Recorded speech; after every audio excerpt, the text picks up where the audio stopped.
রাজধানীতে আবাসিক হোটেলের বিছানায় এক তরুণীর মরদেহ উদ্ধার করেছে পুলিশ। দর্শক, এ বিষয়ে বিস্তারিত থাকছে প্রতিবেদনে।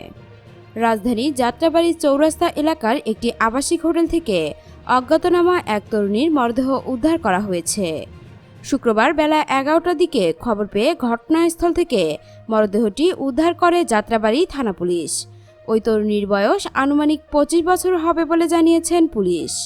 যাত্রাবাড়ি থানার এসআই মোহাম্মদ মনির হোসেন জানান, সকাল 11টার দিকে 999-এর মাধ্যমে তারা খবর পান যাত্রাবাড়ি চৌরাস্তায় শাহিন হোটেলের 6ষ্ঠ তলায় একটি রুমে মৃত অবস্থায় পড়ে রয়েছে এক তরুণী।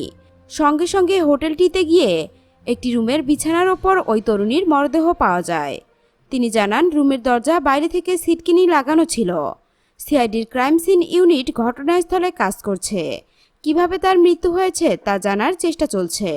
আইনি প্রক্রিয়া শেষে মরদেহটি মর্গে পাঠানো হবে। দর্শক, এখনকার মতো এখানেই শেষ। পরবর্তী আপডেট নিউজ পেতে আমাদের সঙ্গেই থাকুন। ধন্যবাদ।